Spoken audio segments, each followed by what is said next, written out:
On the night of December 9th, 2001, 48-year-old Kathleen Peterson was found at the bottom of a staircase in her Durham, North Carolina home. What initially seemed like a tragic accident soon turned into a highly scrutinized case, one that sparked debates, investigations, and theories that continue to this day. Among them, one of the most unexpected and controversial ideas emerged: the owl theory. Could a bird of prey really be responsible for what happened that night? A theory so unusual, it challenged everything investigators thought they knew. Was this a far-fetched explanation, or could there be something to it? As the case unfolded, this idea forced many to reconsider the possibilities. Could Michael Peterson really be innocent, and was this a tragic accident? Or is there more to the story than anyone initially believed?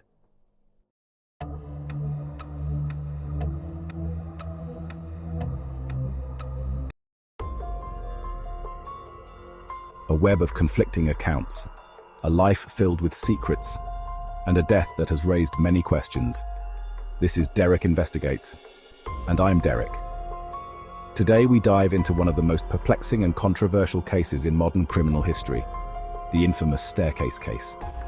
The death of Kathleen Peterson has left the world divided for over 2 decades, with shocking twists, jaw-dropping theories, and secrets that refuse to stay hidden. On the night of December 9th, 2001, 48-year-old Kathleen Peterson was found at the bottom of a staircase in her Durham, North Carolina home. Her husband, Michael Peterson, a novelist and former soldier, would soon find himself charged with her shocking murder. But was it really murder? A tragic accident? Or is there a deeper, more unsettling truth lurking in the shadows of this case? Join me as we examine the facts, the theories, and the unresolved questions that have made this case a complex mystery. If the hunt for the truth intrigues you as much as it does me, don't forget to like this video and subscribe. Your support helps us keep digging deeper into the mysteries that still need to be solved. Now let's uncover the untold details of this case. On December 9th, 2001, tragedy struck in Durham, North Carolina, when 48-year-old Kathleen Peterson was found dead at the bottom of a staircase in her home. Initially, it seemed like a tragic accident, a simple fall down the stairs. Michael Peterson, her husband and a former Marine, was the one to discover her and call for help. But the scene, chaotic with blood at the base of the stairs, was far from typical. What first appeared to be a freak accident quickly became a case filled with complications and conflicting theories. As investigators dug deeper into the evidence, inconsistencies began to surface. The blood spatter patterns at the scene, Kathleen's severe head injuries, and Michael's shifting accounts of the incident prompted authorities to question the narrative of a simple fall. The blood didn't match the story, and the injuries seemed inconsistent with an accident. This case would soon spiral into one of the most high-profile murder investigations in recent history. At the heart of this case was Michael Peterson, a well-known novelist whose conflicting statements and suspicious behavior after Kathleen's death raised questions about his involvement. The prosecution built its case on blood spatter evidence, pointing to blunt force trauma, while the defense called into question the integrity of the investigation. They proposed a bizarre theory, the owl theory. This theory, suggesting that an owl might have attacked Kathleen outside the house, leading to her injuries, was met with skepticism, but introduced to challenge the narrative of a violent attack. Michael was arrested and charged with first-degree murder, and in 2003 he was convicted. However, as the years passed, doubts emerged. New evidence regarding forensic analysis, particularly blood spatter, and inconsistencies in witness testimonies prompted a re-examination of the case.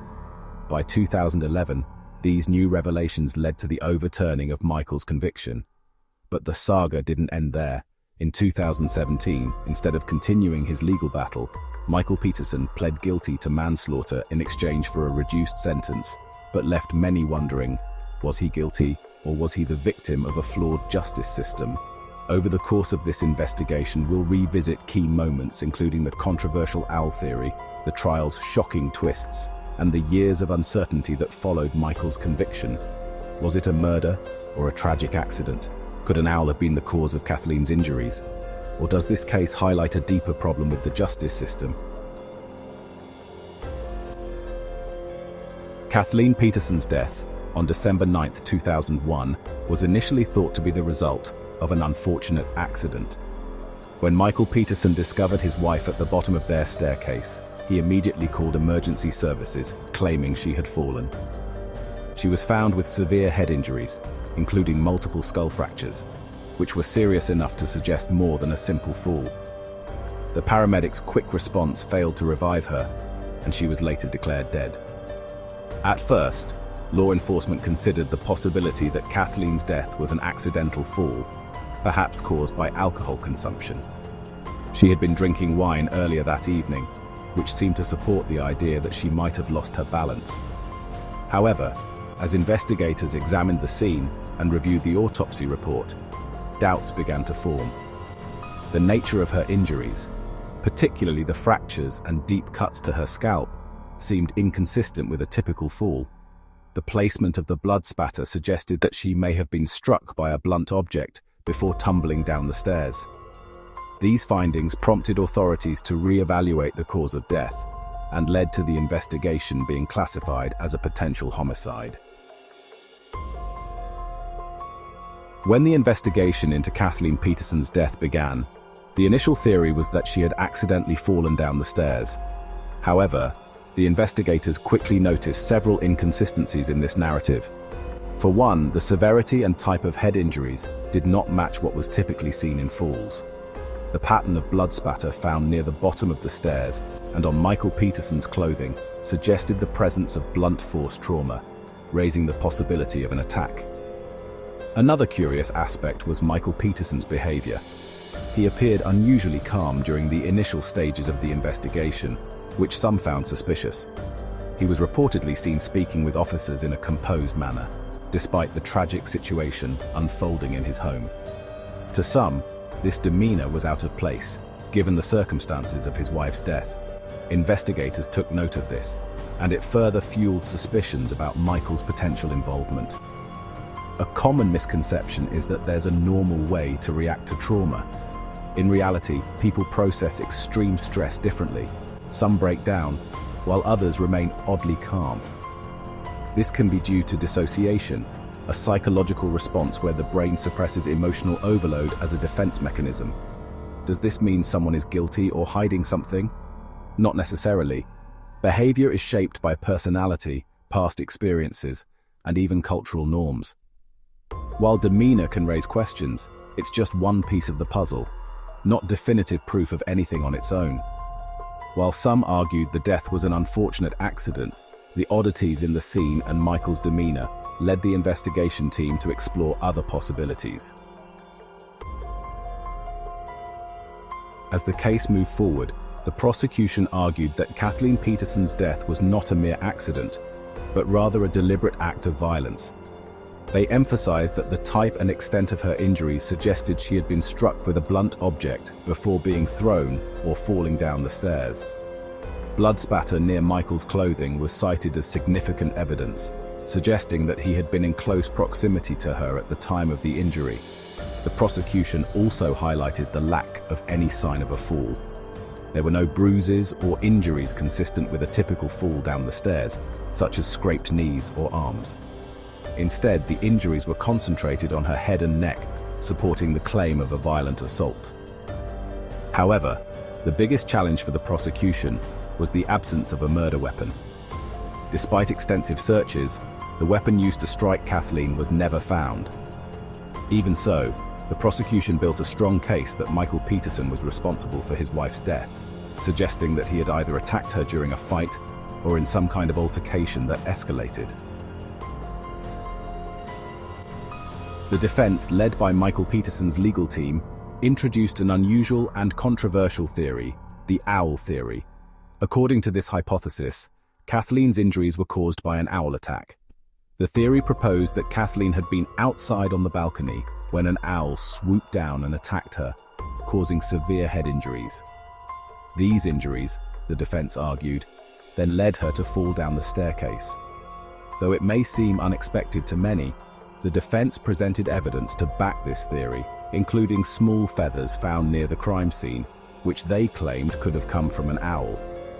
They also argued that the nature of the injuries, specifically the small puncture wounds in Kathleen's scalp, were consistent with an owl's talons. This theory was not widely accepted by the public or experts, but it added a bizarre twist to the case, stirring debate on whether the true cause of death was something as improbable as an owl attack. Another important and controversial element in the case was the death of Elizabeth Ratliff, a family friend who had died in 1985 under eerily similar circumstances. Elizabeth was found at the bottom of a staircase in her home, with head injuries similar to those suffered by Kathleen. Like Kathleen, Elizabeth's death was initially ruled an accident, but the investigation had never thoroughly examined whether foul play was involved. The connection between Elizabeth Ratliff's death and Kathleen Peterson's death came under scrutiny once Michael Peterson became the prime suspect in his wife's death. The fact that both women had died under strikingly similar circumstances, their bodies found at the foot of a staircase with severe head injuries, led some to wonder if Michael Peterson was involved in both deaths. Could this be a pattern of behavior, or was it merely a tragic coincidence? The authorities reopened the investigation into Elizabeth's death, considering whether it had been a homicide and if Michael Peterson had been involved in both deaths. While the case ultimately did not result in charges for Elizabeth Ratliff's death, the similarities between the two cases continued to fuel suspicions about Peterson's potential involvement. The prosecution's case against Michael Peterson relied on the theory that he killed his wife in a violent outburst, possibly during a domestic dispute. From the outset, the prosecution presented a series of circumstantial pieces of evidence that painted Michael as the likely perpetrator. The most significant of these pieces was the blood spatter found at the crime scene. Before we go further, let's talk about blood spatter. If you've ever watched a crime show, you've probably heard the term thrown around. But in forensic science, it's much more than just a splash of red at a crime scene. Blood spatter analysis is the study of how blood travels, lands, and stains surfaces after a violent event. It's like a silent witness, telling a story of what really happened. Blood doesn't just fall randomly. The angle, velocity, and force behind it can reveal whether someone was struck, how many times, where they were standing, and even if an attacker was close by. In Kathleen Peterson's case, the prosecution argued that the blood spatter on Michael Peterson's clothes and the staircase didn't match an accidental fall. Instead, it pointed to something far more sinister, evidence of a struggle before she ever hit the ground. According to forensic experts called by the prosecution, the blood spatter on Michael Peterson's clothing and near the base of the stairs indicated that Kathleen had been struck in the head with a blunt object before she fell. The pattern of the blood did not align with the theory of a simple fall down the stairs, as it suggested that the injury had been inflicted in a more violent manner. The prosecution argued that this pattern, along with the fact that the weapon was never found, demonstrated that Michael Peterson had killed his wife in a rage, perhaps after an argument that escalated into violence. The prosecution also highlighted the suspicious death of Elizabeth Ratliff, a close friend of the Petersons, who had died in a similar manner in 1985. Elizabeth was found at the bottom of a staircase with severe head injuries, and her death had initially been ruled an accident. However, after Michael Peterson was charged with Kathleen's murder, investigators began to reconsider Elizabeth's death as potentially suspicious. The similarities in the circumstances of the two deaths, both involving falls down the stairs with head injuries, led the prosecution to suggest that Peterson might have been involved in both deaths, potentially using the same method to silence both women. In court, the prosecution used these elements to argue that Michael Peterson had a pattern of violent behavior, which culminated in the death of his wife. By drawing comparisons between Kathleen's death and Elizabeth's, they painted a picture of a man who had a propensity for violence and who saw his wife as another obstacle to be dealt with. Ultimately, the prosecution's narrative suggested that Michael killed Kathleen in a fit of anger, and the physical evidence, including the blood spatter, was key to proving his guilt. Throughout the trial, the prosecution painted a chilling portrait of Michael Peterson as a man who might have killed his wife to keep his life from unraveling. The jury's conviction in 2003 was based largely on these circumstantial pieces of evidence, including the blood evidence, and the idea that Michael Peterson's behavior and past suggested a deeper capacity for violence. Michael Peterson's defense team launched a relentless counterattack, dismantling the prosecution's case piece by piece, starting with the forensic evidence. The defense team's primary argument was that the injuries sustained by Kathleen Peterson could have been consistent with a fall, not necessarily a brutal attack. One of the central points the defense raised was the blood spatter analysis. The defense team called into question the interpretation of the blood patterns found at the crime scene, suggesting that they could have been consistent with a fall rather than blunt force trauma. They argued that the blood evidence was inconclusive and that the prosecution had overstated its significance. Furthermore, they contended that the blood spatter could have been caused by other factors, such as Kathleen being in a state of disorientation after falling, which might have caused blood to pool in ways that could be misinterpreted. In addition to challenging the blood spatter evidence, the defense argued that there were alternative explanations for Kathleen's injuries. One of the most unexpected turns in the trial was the introduction of the owl theory, an argument that Kathleen's fatal injuries weren't inflicted by human hands at all.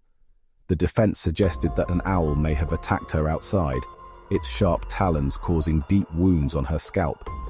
Disoriented and in pain, she could have stumbled inside and fallen down the stairs.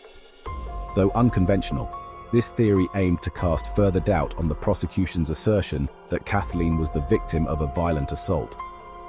The defense also challenged the investigation process, alleging that there were flaws in how the case had been handled. They argued that the initial assumption of an accidental fall led to a lack of thorough investigation into other possible causes of death.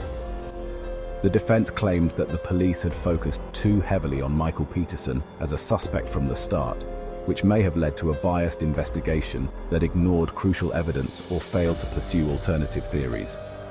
Throughout the trial, the defense team worked to create reasonable doubt about Michael Peterson's involvement in his wife's death, emphasizing the lack of direct evidence, such as a weapon or definitive eyewitness testimony. Their strategy was to show that the prosecution's theory was not the only plausible explanation for the events. Outside the courtroom, the case became a media spectacle, with public opinion sharply divided. The documentary The Staircase, first aired in 2004, played a pivotal role in shaping perceptions, offering an inside look at the trial, legal battles, and conflicting narratives. As the series unfolded, audiences took sides. Some were convinced of Michael Peterson's guilt, seeing the blood spatter evidence as damning, while others believed he had been wrongfully convicted, arguing that the prosecution's case relied too heavily on circumstantial evidence. The documentary's portrayal of a flawed investigation and a potential miscarriage of justice fueled debate, with some seeing Michael as a victim of the system and others as a manipulative suspect who had evaded accountability. The media frenzy surrounding the case blurred the lines between fact and spectacle, making The Staircase not just a documentary, but a force that shaped the trial's legacy. Michael Peterson's case remains one of the most debated mysteries in true crime history. The tragic death of Kathleen Peterson, found at the bottom of a staircase in her Durham, North Carolina home, sparked a legal battle that captivated the world. The prosecution painted Peterson as a murderer in a fit of rage, while the defense introduced the unconventional owl theory, turning the trial into a spectacle of forensic science, legal maneuverings, and media influence. The case became a stark example of the complexities and uncertainties in the pursuit of truth within the justice system. The question of Michael Peterson's guilt has never found a definitive answer. Some remain convinced he got away with murder, pointing to circumstantial evidence and the eerie similarities to Elizabeth Ratliff's earlier death. Others see him as a man ensnared by a flawed legal system, where missteps in the investigation and media-driven narratives overshadowed facts. Ultimately, despite his conviction being overturned in 2017, Peterson's plea deal, which led him to plead guilty to manslaughter, did not provide a clear resolution, leaving many questions unanswered. The case remains open to interpretation, with some viewing it as a miscarriage of justice, while others continue to hold him responsible for his wife's death. The Michael Peterson case is a stark reminder of the justice system's complexities, where truth isn't always clear, and public perception can blur the lines between guilt and innocence. Even after years of legal battles, one question remains: was justice truly served, or did media influence and circumstantial evidence shape the outcome? At Derrick Investigates, our mission is to shine a light on the unexplained, honor those lost, and seek the answers that may still be out there. What do you think? Did Michael Peterson get away with murder, or is there more to the story? Let us know in the comments.